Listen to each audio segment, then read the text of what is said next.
hits all the points.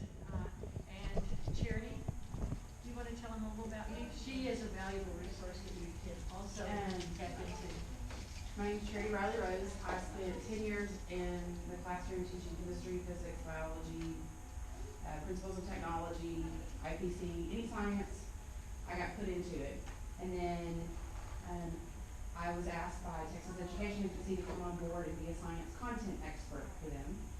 And a couple of months into that, they made me the manager of math and science assessments at TEA. And I spent 5 years at TEA and ended up managing not only math and science assessments, but all Braille testing, all accommodated testing, all accommodations for students with disabilities, and then any large print, any special population testing. So that for 5 years, when we started the STAR program, there was not a test in the agency that did not have to come across my desk to be signed off on. One of my frustrations there was that there was a lot of great information that teachers needed that wasn't secret, but the legislature said, we're not paying you to train teachers, we're paying you to develop an assessment. So when I left there, it was with the intent to get the information to teachers that they really need in the classroom. And that's why I came on board with GF Educators, is because they're telling you the information. It's not secret information. Everyone at TEA knows it. They're just not allowed to train you on it. And it's frustrating for them as well. So today in the reading, you're going to learn a lot about making connections, and it's exactly how TEA makes the connections when they develop the test. Later today, I am going to talk to you about how many of y'all have been on the committees to review the test. Did you know you could do that?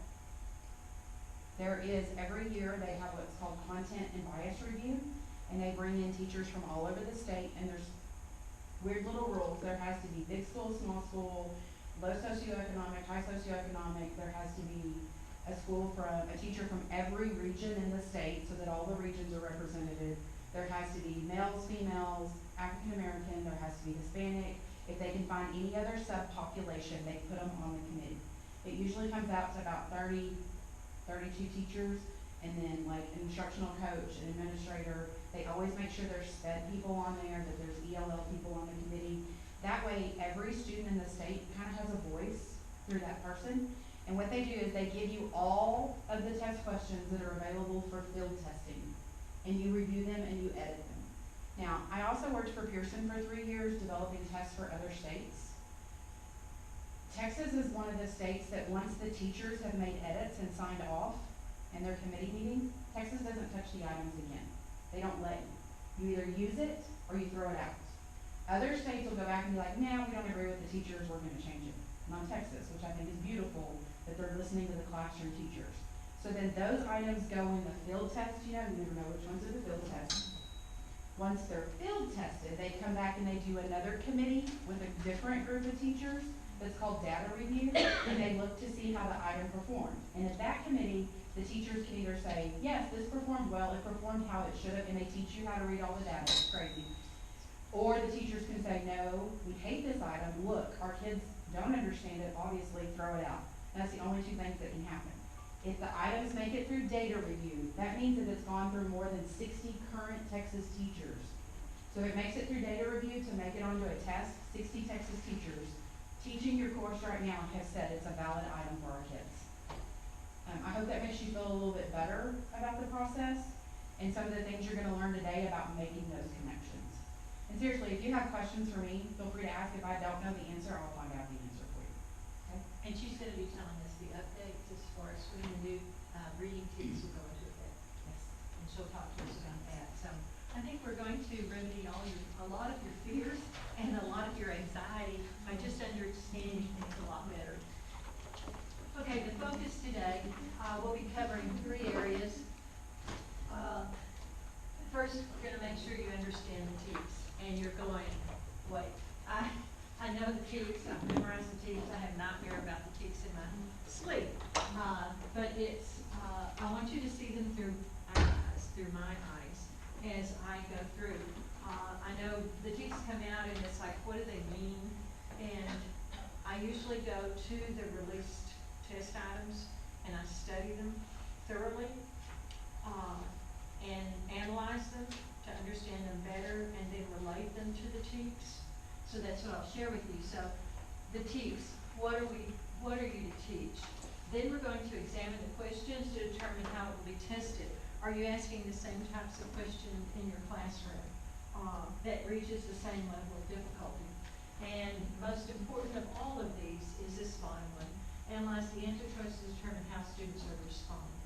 That tells you, that gives you that instructional piece. That tells you the difference between a 6th grade, 7th grade, 8th grade, even though the texts are very much the same. So we'll be examining that. Horizontal focus in the vertical alignment. In your workshop booklet, you'll see most of my slides. I am constantly updating, I am constantly improving. In this workshop, if I hear questions or if I see concerns, I am constantly changing it. And so these were printed up back in early September, so I've added some to it. So I will keep adding materials to your booklets that you see as inserts. The horizontal focus into the vertical alignment. Now, most of what I'm going to show you, because I want to make sure it's straight from the source, it's coming from TEA. And I want to interpret it for you so you better understand it. Now, it gives you performance levels, for level 1, level 2, level 3. Level 2 is being able to pass it. Okay, what is it going to take to be able to pass it? What do they want the students to know? I do a vertical here, so you can see what they're saying as a performance level for level 2, for 5th grade, 6th grade, 7th grade, and 8th grade. This is all dealing with category 1. Category 1 being your vocabulary and your paired passages, your comparison. So this is hitting your vocabulary. Determine the meaning of unfamiliar, multiple meaning, and grade level academic English words using context and root affixes. You see the only thing that changes vertically is in the green. That's the only thing that changes as far as going up grade levels. So grade level academic English words using context and root affixes. Here, of course, 6th grade, they'll be using 6th grade level academic words, and they're going to add reference materials. Here, 7th grade, still unfamiliar, they're adding ambiguous words. It's 7th grade level academics, and reference materials is brought down from 6th grade.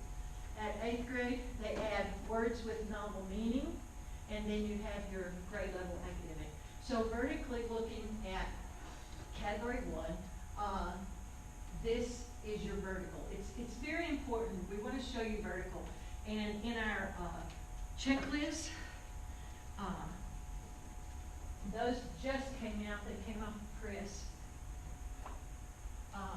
last week, the end of last week. And they have your vertical here. This is a checklist for the TEEPs for use with lesson plans and making sure you understand it. But you see the vertical here. What they're teaching in 5th, 6th, 7th, 8th, and 9th is the 7th grade, so we highlight the 7th grade. The verb, the concept, how it is tested, and then we tell you in plain English what it means as far as instruction goes. What is this saying? What is the focus of this, and what is this saying? So we hit all the T's that are tested in that way. So you're able to see it vertically. Why is that so very important? Because when I look at this as, this one isn't as bad as some of the others, but I look at this and I go, okay, I've got to tackle each one of these. You don't understand. They've been tackled here, they've been here. You're just adding another step. You're just adding another level.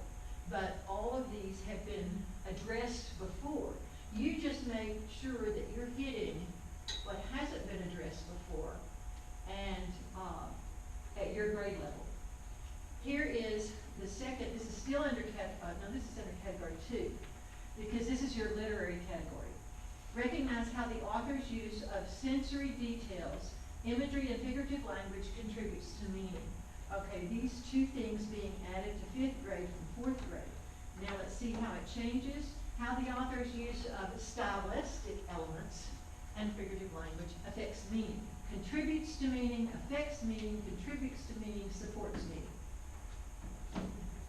This has literary techniques. So you see vertically what's being added and what's your piece, what's your rung of the ladder to be. I think it's working with, if your team leaders, going back and working with your it's so very important to look at it vertically. Then it doesn't seem like such a burden to carry when you first look at those teaks, especially first year teachers, when they look at them and go, whoa. And look at what you have to tackle. You have to look at it vertically to see what's already been. And you also make sure that you're vertically aligned with your elementary school and your middle school, that they understand this piece and that piece. Okay, this is also in with your category 2, because we're still dealing with literary. This is a big one. Analyze a variety of literary texts by identifying the theme or lesson, describing events that advance the plot, determining the roles and functions of the character, and recognizing how structural elements contribute to meaning. Okay, plot is very important here. The theme, the plot, the character, and the structure. 6th grade, okay, we've already covered theme in 5th grade. Now recognize how story structures influence plot development. Here we've had the story structure advance the plot, now plot development, and explaining how voice conveys character. Functions of character, voice conveys character. 7th grade, the setting and the development of characters influence plot and theme. 8th grade, point of view is added, and portrayal of characters influence plot development and theme. So, understanding the vertical and understanding what parts you definitely have to concentrate on, because they are new, and understand these are have already been